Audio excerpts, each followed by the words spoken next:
श्री गणपते नमः। गुरुर्ब्रह्मा गुरुर्विष्णु गुरुर्देवो महेश्वर गुरु साक्षात् परम ब्रह्म तस्मै श्री गुरवे नमः। ओम श्री गुरु चरण कमलभ्य नमो नमः। श्री सनातन धर्म मंदिर परिषद की ओर से आज के इस पुण्य बेला में आप सभी दर्शकों को मेरा सप्रेम अभिवादन है। प्रिय दर्शकगण, आज हम पितृपक्ष पर कुछ चर्चा करेंगे। पितृपक्ष क्या है? पितरों का पक्ष, जो आश्विन मास कृष्ण पक्ष प्रतिपदा तिथि से आरंभ होकर अमावस्या तक चलता है। यह पक्ष, तो इस पक्ष को पितृपक्ष घोषित किया गया है। श्री सनातन धर्म मंदिर परिषद की ओर से हम आप सभी दर्शकों को सूचित करना चाहते हैं कि यह पावन पक्ष दर्शकगण मंगलवार 21 सितंबर से आरंभ हो चुका है और यह समाप्त होगा 6 तारीख अक्टूबर को अमावस्या से। तो चलिए देखते हैं पितर किसे कहते हैं। मृत माता पिता पितामह प्रपितामह पितामही प्रपितामही मातामह, मतलब कि मृत माता, दादी परदादी, दादा परदादा, पिता आदि को पितर कहते हैं। अब पितरों का भी कोई लोक होता है जरूर। कहा गया कि पितॄणाम लोकमपि गच्छन्ति ये मृताः। अथर्ववेद में यह उल्लेख है कि जो मर चुके हैं वे पितरों के लोक जाएं। श्रोताओं, दर्शकों, मनुष्य के 3 प्रत्यक्ष देव घोषित किए गए हैं। वो है माता, दूसरा पिता और तीसरा है गुरु। माता जन्म देती है, निर्माण करती है बच्चे का, पिता पालन पोषण करते हैं, देखभाल करते हैं, गुरु शिक्षा देते हैं, संस्कार देते हैं और कुछ संस्कारों को मिटाते हैं, उसका नष्ट करते हैं। अब इन तीनों को 3 उपाधि से घोषित किया गया है। माता को ब्रह्मा की उपाधि दी गई, कारण कि माता जिस प्रकार से ब्रह्मा जी सृष्टि का निर्माण करते हैं, तो माता अपने गर्भ में संतान का निर्माण करती है। इसीलिए माता को ब्रह्मा की उपाधि दी गई है। पिता को विष्णु की उपाधि घोषित किया गया है, कारण कि जिस प्रकार ब्रह्मा जी सब पालन पोषण करते हैं, उसी प्रकार पिता बच्चे का पालन पोषण देखभाल करते हैं। और अंत में गुरु को शंकर की उपाधि दी गई है। जिस प्रकार भगवान शंकर संहार करते हैं, फिर निर्माण करते हैं, कल्याण करते हैं, उसी प्रकार गुरु जो है कुसंस्कारों को दूर करते हैं, मिटाते हैं और शुभ संस्कार देकर के, अच्छे संस्कार देकर उसे पूरा मानव बनाते हैं। चलते चलते इसी प्रकार से 3 मुख्य से हर एक प्राणी को गुजरना होता है। मोक्ष प्राप्ति के लिए और मुक्ति प्राप्ति के लिए ये आवश्यक है कि हम इन ऋणों से पार हों, उतर जाएं। वे है देव ऋण, दूसरा है ऋषि ऋण और तीसरा है पितृ ऋण। देव ऋण से उतरने के लिए हमें यज्ञ आदि करने का आदेश है। ऋषि ऋण से मुक्त होने के लिए स्वाध्याय करना आवश्यक है और पितृ ऋण से पार होने के लिए पितृ पूजा, पितृ यज्ञ और पितृ कार्य हमें करना अति आवश्यक है। शास्त्र कहता है कि श्राद्धम व पितृयज्ञ स्यात्, पितृयज्ञ को ही श्राद्ध कहा गया है। तो इस पक्ष में हमें पितरों का ध्यान करना है, पूजन करना है, उनके प्रति जो विधि विधान है वो सब करना है।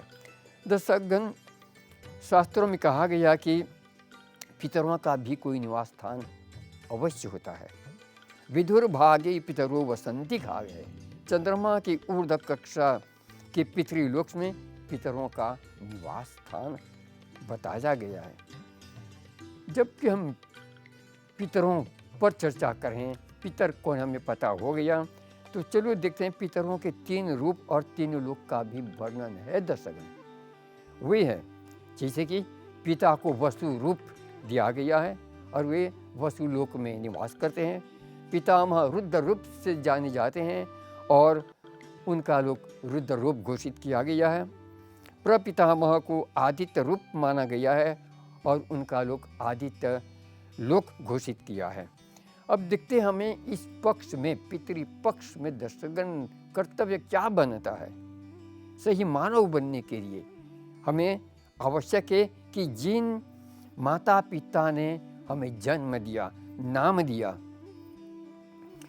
और सब कुछ हमें एक पहचान भी दिया, हमारी आयु, आरोग्य, सुख, सौभाग्य के लिए इतने जिन्होंने परिश्रम किया, क्या उनके लिए बच्चों को कोई कर्तव्य नहीं है? अवश्य है। वह है उनकी आज्ञा का पालन करना। जब तक माता पिता ये लोग जीवित है, उनकी आज्ञा का पालन करना है, सेवा करना है, देखभाल करना है, उनके खुश रहने देना है, वृद्ध अवस्था में उनकी कमियों को पूरा करना है और विशेष करके चैन से जीने का अवसर उन्हें देना चाहिए। ये कर्तव्य बनता है जब तक वे लोग जीवित हैं। अब प्रश्न उठता है कि जब ये लोग की मृत्यु हो जाती है, जो जन्म लेता है मृत्यु तो निश्चित है, तो क्या उन्हें हमें भूल जाना चाहिए? उनके प्रति कोई कर्तव्य नहीं बनता? अवश्य। यही पितृपक्ष हमें शिक्षा देती है कि उनके पुण्यतिथि में उनके याद में उनके नाम पर कुछ श्राद्ध संपन्न करना है और जल, तिलांजलि, तर्पण, उनके नाम पर सब दान पुण्य आदि करना है। कारण कि ये सब करने का अर्थ होता है श्रद्धा दद्यात् इति श्राद्धः। जो भी चीज़, वस्तु जब हम श्रद्धा से देते हैं तो उसको श्राद्ध कहा गया है। माता पिता पितृश्राद्ध व पितृयज्ञ, ये हमारा जीवन है भेद सघन एक यज्ञ के समान है, जिसमें नित्य हमें अपने शुभ कर्म की आहुति डालना है। अब चलो देखते हैं, कभी लोग पूछते हैं कि ये श्राद्ध करने के अधिकार किसको है? तो शास्त्र स्पष्ट कहा है कि प्रथम स्थान है ज्येष्ठ पुत्र, सबसे बड़े लड़के जो है, फिर है पौत्र, उसके बाद में प्रपौत्र, पत्नी, भाई, गोत्र के कोई सदस्य या आपके ब्राह्मण गुरु द्वारा भी आप श्राद्ध करवा सकते हैं। ये सब श्राद्ध की अधिकारी है। अब विधि विधान क्या है? इसका नाम ही है देवर्षि पितृतर्पण। देव, ऋषि और पितर, इन तीनों के नाम पर श्राद्ध करना है और जल देना है, तर्पण करना है, इनके नाम पर दान पुण्य करना है।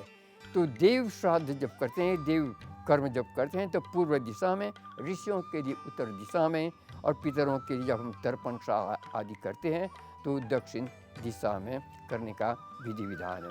श्रोताओं, दर्शकों, इससे लाभ क्या होता है? बहुत से लाभ है।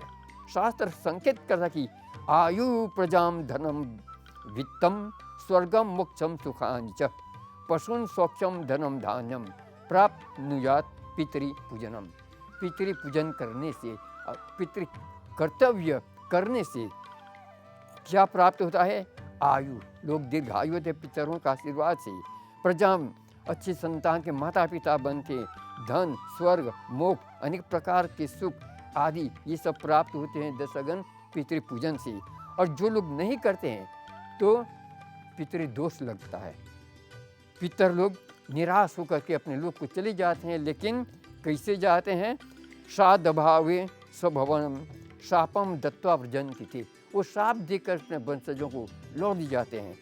इसी को पितृदोष कहते हैं। तो हम सनातन धर्म मंदिर परिषद को यही प्रार्थना करते हैं, इस पक्ष से आप लाभ उठाइए और सही इंसान बने, सही मानव बने, ताकि विश्व का कल्याण हो, सबका कल्याण हो। और अंतिम संदेश यही है कि अनित्यानि शरीराणि विभवो नैव शाश्वतः नित्यं सन्निहिति मृत्यु कर्तव्यो धर्म संग्रह।